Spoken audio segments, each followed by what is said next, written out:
Ang mga rebeldeng Israelita. Ika-20 kabanata.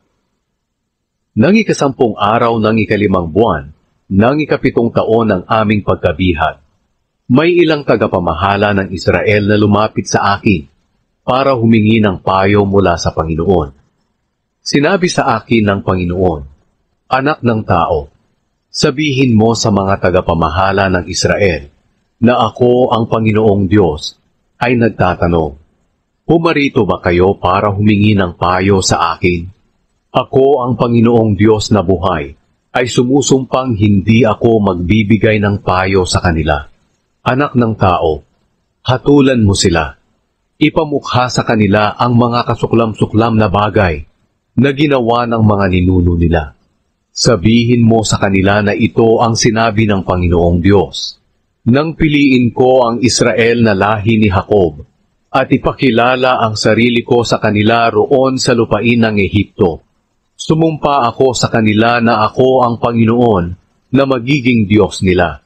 Isinumpa ko sa kanila na palalayain ko sila sa Ehipto, at dadalhin sa lupaing pinili ko para sa kanila.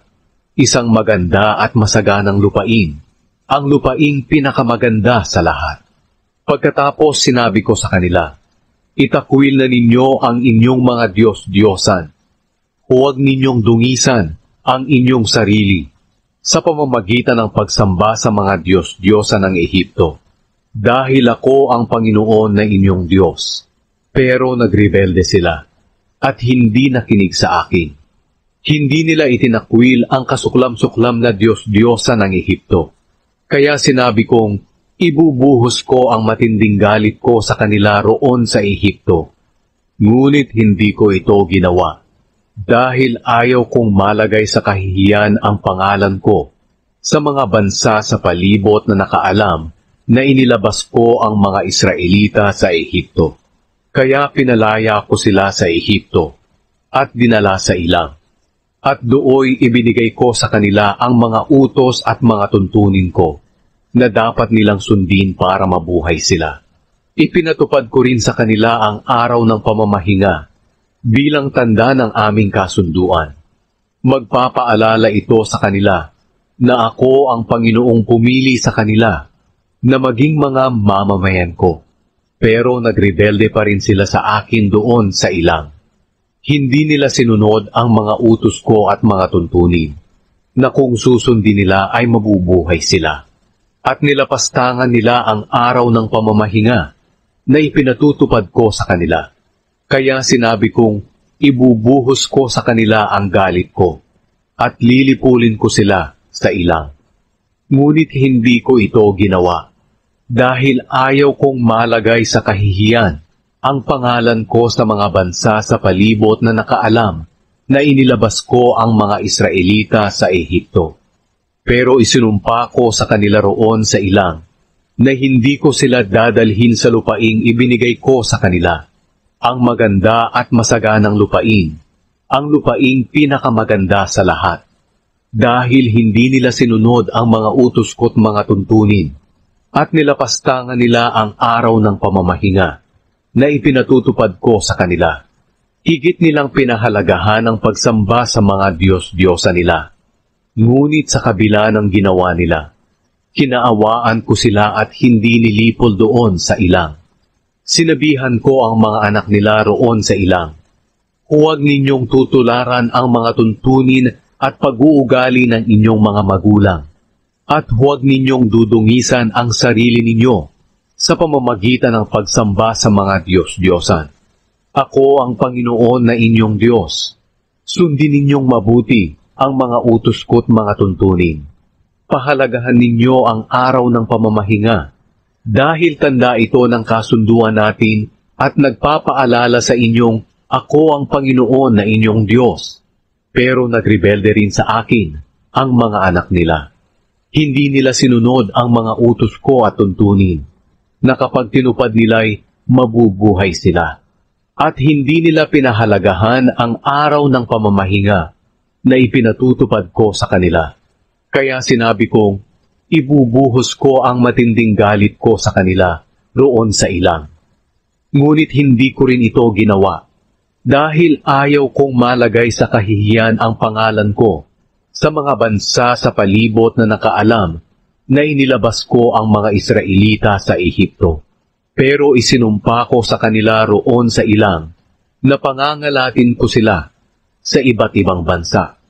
Dahil hindi nila sinunod ang mga utos ko't panuntunan at hindi nila pinahalagahan ang araw ng pamamahinga na ipinatutupad ko sa kanila. Higit nilang pinahalagahan ang pagsamba sa mga Diyos-Diyosan ng kanilang mga magulang. Pinabayaan ko silang sundin ang mga utos at mga tuntuning hindi mabuti at hindi makapagbibigay ng magandang buhay. Pinabayaan ko silang dungisan ang mga sarili nila sa pamamagitan ng paghahandog sa mga Diyos-Diyosan, pati na ang paghahandog ng kanilang mga panganay na lalaki. Pinayagan ko ito para mangilabot sila at malaman nilang ako ang Panginoon. Kaya anak ng tao, sabihin mo sa mga mamamayan ng Israel na ako ang Panginoong Diyos ay nagsasabi, ang inyong mga ninuno ay patuloy na lumapastangan at nagtakwil sa akin, sapagkat nang dalhin ko sila sa lupaing ipinangako ko sa kanila, nag-alay sila ng mga handog, mga insenso, at mga inumin sa matataas na lugar, at malalagong punong kahoy. Kaya nagalit ako sa kanila. Tinanong ko sila, ano iyang matataas na lugar na pinupuntahan ninyo? Ang sagot nila, Bama. Hanggang ngayon, Bama ang tawag sa matataas na lugar na iyon. Sabihin mo ngayon sa mga mamamayan ng Israel na ako ang Panginoong Diyos ang nagsasabi nito. Dudungisan din ba ninyo ang inyong sarili gaya ng ginawa ng inyong mga ninuno at sasamba rin ba kayo sa mga kasuklam-suklam na Diyos-Diyosan? Ngayon nga ay dinudumihan ninyo ang inyong sarili sa pamamagitan ng paghahandog sa mga Diyos-Diyosan, pati na ang paghahandog ninyo ng inyong mga anak na lalaki bilang handog na sinusunog.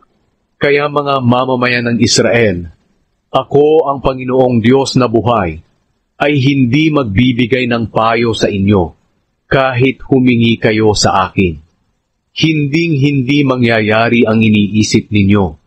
Hindi kayo magiging katulad ng mga bansa na ang mga mamamayan ay sumasamba sa mga Diyos-Diyosang gawa sa bato at kahoy. Ako ang Panginoong Diyos na buhay, ay sumusumpang pamumunuan ko kayo ng may kapangyarihan at puot. Sa pamamagitan ng kapangyarihan ko at puot, kukunin ko kayo mula sa mga bansang pinangalatan ninyo at dadalhin sa ilang na lugar ng mga bansa. At doon haharapin ko kayo at hahatulan. Kung hinatulan ko ang inyong mga ninuno sa ilang ng Ehipto, hahatulan ko rin kayo. Ako ang Panginoong Diyos, ang nagsasabi nito. Ibubukod ko ang masasama sa inyo, at patitibayin ko ang kasunduan ko sa inyo. Ihihiwalay ko sa inyo ang mga naghimagsik sa akin. Kahit palabasin ko sila sa bansang bumihag sa kanila, hindi pa rin sila makakapasok sa lupain ng Israel. At malalaman ninyong ako nga ang Panginoon.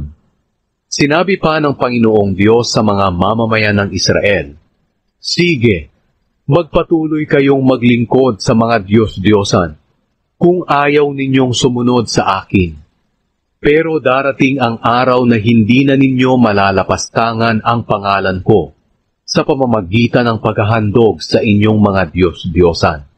Sapagkat doon sa banal kong bundok, sa mataas na bundok ng Israel, ang buong mamamayan ng Israel ay maglilingkod sa akin. Doon ko kayo tatanggapin at hihilingin na mag-alay kayo sa akin ng iba't ibang handog at mabuting mga kaloob. Kapag nakuha ko na kayo mula sa mga bansa, kung saan kayo nangalat, tatanggapin ko na kayo. Katulad ng pagtanggap ko sa mabangong insenso na inihahandog sa akin. Ipapakita ko sa inyo ang kabanalan ko, habang nakatingin ang ibang mga bansa. At kapag nadala ko na kayo sa lupain ng Israel, na ipinangako kong ibibigay sa inyong mga ninuno. Malalaman ninyong ako ang Panginoon, at doon ninyo maaalala ang mga ginawa ninyong nagparumi sa inyong mga sarili, at kamumuhian ninyo ang mga sarili ninyo, dahil sa lahat ng ginawa ninyong kasamaan. O mga mamamayan ng Israel, malalaman ninyong ako ang Panginoon kapag pinakitunguhan ko kayo ng mabuti, sa kabila ng marumi at masama ninyong ginawa. Ako ang Panginoong Diyos, ang nagsasabi nito. Ang mensahe ng Diyos laban sa timog ng Huda. Sinabi sa akin ng Panginoong, Anak ng tao, humarap ka sa timog, at magsalita ka laban sa mga lugar doon na may mga kagubatan. Sabihin mo sa mga lugar na iyon na ako ang Panginoong Diyos ang magpapaningas at susunog sa mga kagubatan. Sariwa man ito o tuyo, walang makakapatay sa nagliliyab na apoy, at susunugin ito ang lahat mula sa hilaga hanggang sa timog. At makikita ng lahat na ako ang Panginoon ang sumunog nito, at hindi ito mapapatay. Pagkatapos ay sinabi ko, O Panginoong Diyos, sinasabi ng mga tao na nagsasalita lang daw ako ng mga talinghaga,